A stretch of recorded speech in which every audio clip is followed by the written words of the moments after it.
I promise that by the end of this tutorial, you will understand promise and will be ready to use it in your next projects. To find out if I am a liar or not, continue watching.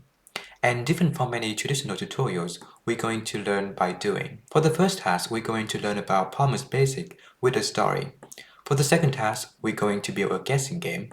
For the third task, we're going to use an API to get the country information. And for the last task, we're going to get the neighbor countries. And if you want to follow along, be sure to check out the description to download the resources. Otherwise, let's get started.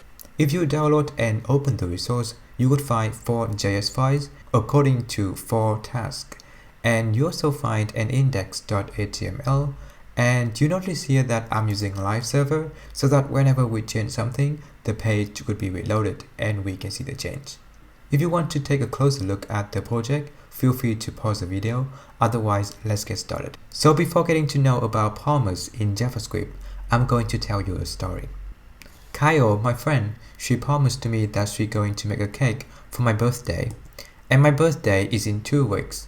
Now, if everything goes well and Kyle does not get sick, we're going to have a number of cakes and I'm going to be happy. But if Kyle gets sick, we have no cakes and I'll be sad. But no matter what happens, I'm still going to have a party with my friends. For the first task, we need to transform this story into code. So let's head to Visual Studio Code and see how we can do it. So first, let's create a new function, call it on my birthday. This one will take in 1 argument, and I'm gonna say it is Kyle sick. And in here, let's return a promise. And in JavaScript, we can create a promise by saying new promise. And promise is going to take in a function. This function will accept 2 arguments, resolve and reject. These are callback functions and they are provided by JavaScript. And inside this function, I'm going to say if Kyle is not sick, I'm going to run the resolve function and pass in 1 as the argument.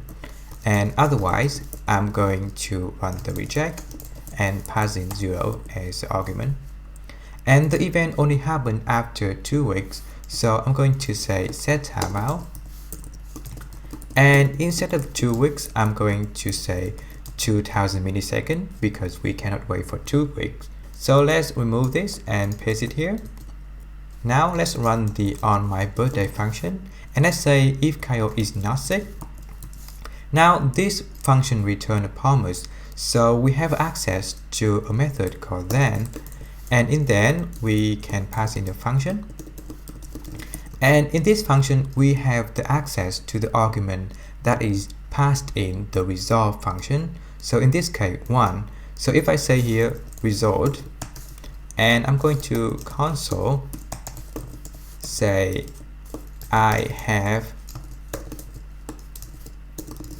resolve cakes. So now if we save that, after 2000 milliseconds in the console tab, you will see a message say I have 1 cake. So to visualize the time a bit better, I'm going to say here console.time and I'm going to create a timer. And before logging out the cake, I'm going to say console log timer log timer. And if we save that, you will see in the console log after 2000 milliseconds about, we would have a message with the number of cake that we pass in the resolve function. So let's say if Kyle bring 2 cakes, we can pass in 2 here, and if we save that, we can see that now I have 2 cakes. So you can see here that we can pass anything in the resolve function and have access to it in the then method. So similarly to the resolve function and then method, we also can say here catch, and with catch we're going to have access to the argument that was passed in the reject function, in this case 0, by saying also result, and let's also console out the result here. So if we save that, and now if we say on my birthday, if Kyle is sick, so this equal to true. So you can see in the console now that we have no cake, which means this has been called because Kyle is not sick. Alright, so even though with reject you can pass any argument you want, but it is recommended to pass in an error object. So in here, instead of saying 0, I'm going to say new, and I'm going to create a new error. In here, I'm going to say I am sad, well, obviously. And in here, instead of console out the result of cake, I'm going to change it to error and console it out. Alright, so now if we save that, on my birthday, if Kyle is sick, I'm going to be sad. So if you remember from the story, no matter what happened, we're still going to have a party, right? So in here, we have access to another method called finally. With this method, no matter if the resolved or reject function were called, it's still going to run. So if now I say here console.log party, and if we save that, so now if Kyle is sick, we still have the party, but if Kyle is not sick, then we have the 2 cakes and the party. Now we are done with the task number 1. I hope you get the basic idea about promise, and let's move on to the task number 2. For the task number 2, we need to create a guessing game where user can enter a number, and the system would pick a random number between 1 and 6. If the user number is equal to the random number, then we're going to give the user 2 points. If the user number is different from the random number by 1, then we're going to give the user 1 point. Otherwise, we're going to give the user 0 point. And the user can also decide whether to continue to play the game as long as they want. So the first thing we want to do is to go to index and change task 1 to be task 2. And in the task number 2, the first thing I want to do is create a new function called enter number. And in here, let's return a promise. And promise taking a function, and 2 argument in here, resolve and reject. Alright, so in this function, the first thing I want to do is to get the user number. So in here, let's say user number. This will equal to window.prompt, and let's say enter a number from 1 to 6. Alright, and we want this to be number, so let's wrap it around the number here. And the second constant that I want to create is a random number, and this will equal to math.floor, and in here we say math.random, and we're going to multiply by 6 and plus 1. Alright, and we need to check if the user number is actually a number. So what I want to do is say if is not a number, user number.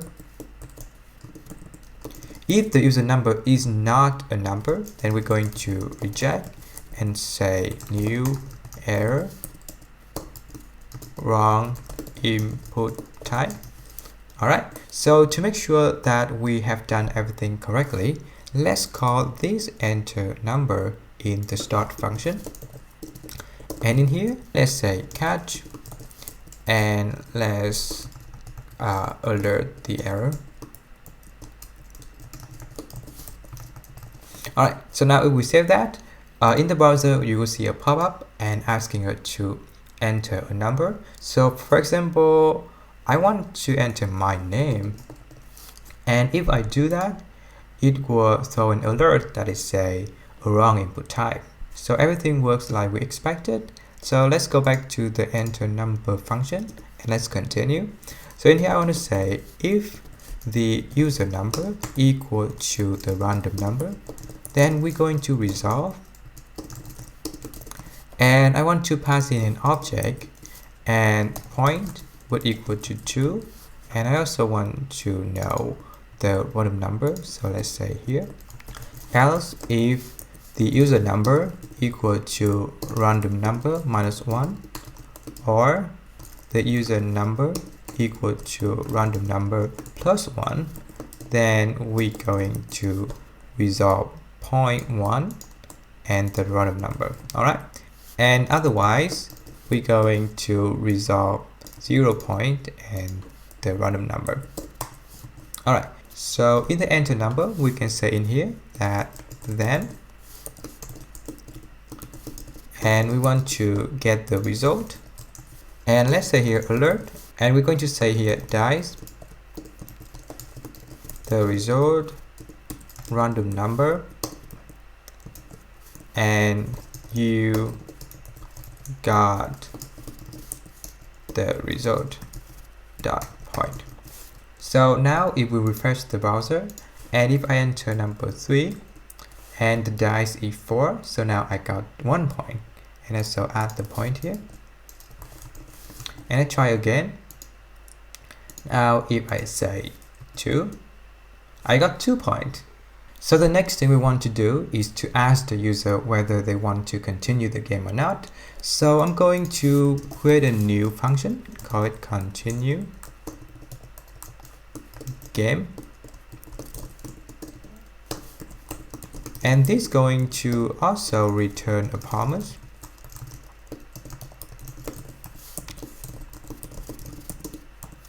And let's also say here resolve and reject. So in here let's say if window dot confirm, do you want to continue, and if so we're going to resolve true, otherwise we're going to resolve false. You notice here that we have reject, but we don't use that, and that is totally fine. Alright, so I also want to create a new function, and this one I'm going to say handle guess. This one would equal to a function, and in here I want to enter a number, so I'm going to remove it from start and paste it here, and after the result I'm going to say continue games. Alright, and then use the then method. In here let's say if the result equal to true, then we're going to handle the guess again, otherwise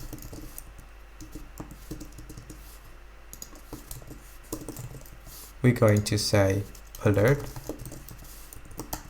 game end.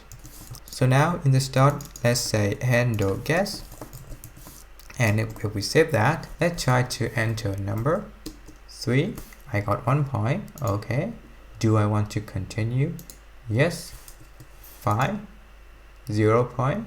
Okay, now I don't want to continue anymore, so let's say cancel game end. So now it is working, but the code is quite difficult to read, so let's try to refactor it a bit. So let's comment this out. In here I'm going to create a new function, let's say handle guess, but instead of a normal function I want it to be an async function, and all we have to do is say async before the bracket.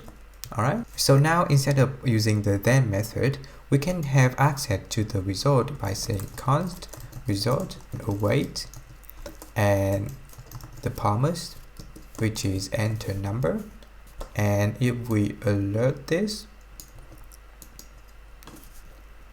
and it should work the same way.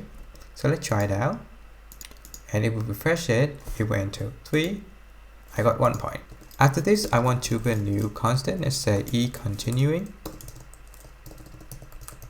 and this one would equal to await continue game. Alright, so if is continue, then we're going to say handle guess, otherwise we're going to say alert game end. So for the catch method we can use a try and catch syntax, And if we catch the error, we're going to alert the error, and we can paste everything inside the jar. Alright, so now if we save that, the code is now much more easier to read, and it's still going to work the same way. So with the task number 2, you can see that promise is super useful when we need to wait for user action. For example, the confirm model or the pop-up. Alright, so that's how we create a game. And if you want to take a closer look at what we have done, you can pause the video and try to play around with the game. Otherwise, let's move on to the task number 3. So for the task number 3, we need to work with an API to get a country information where the alpha-3 code equal to COL. So let's go to the API webpage. You can find it under restcountries.eu, and let's go down a bit. In here, under the code section, you could find here that we have 3 endpoints. And for example, if we copy one and open a new tab and paste it in there, you will see that it will return a JSON format. Alright, so I would recommend you to add an extension to format your JSON. You can choose whichever you want, and you should be able to see the JSON format in your browser look like this. So the first thing we want to do is to go to the index.html and change the task 2 to be task 3 and save that. And let's go to our web page and let's go to the task number 3. So in the task number 3, let's create a new function called fetch data. This will be an async function. And first we're going to say response equal to fetch, and we need to pass in the endpoint. So let's copy this and paste it here. And this one will return a promise, so we need to wait for it. So now the response is just an HTTP response, so we need to get the JSON format by saying country equal to rest.json, and this one is also a promise, so we need to wait for it. So now if we console out the country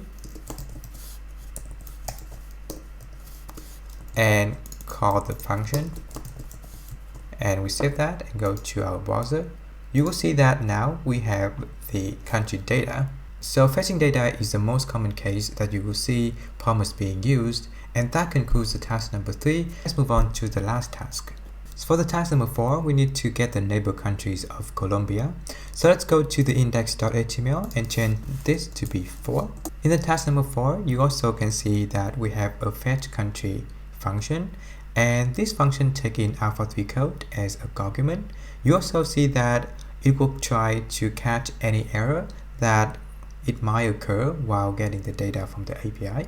So the first thing I want to do is to create a new constant and name it fetch country and neighbor. It's also going to be an async function. The first thing I want to do is to get the Colombia, so let's say constant Colombia. This would equal to fetch country, and I'm going to pass in the alpha-3 code. In this case could be COL, and we need to wait for it to resolve, so let's say await here. So now if we try to console log the Colombia, and it also call the function, and now if we save that, in the console you will see an object which has a borders, and border is a list of alpha-3 code representing the neighbor countries. So in our code, let's say const neighbor. This one would equal to Colombia dot borders, and we're going to map through it, and for each border or for each alpha-3 code we want to fetch the country, and let's pass in the border. And now if we try to console out the neighbor,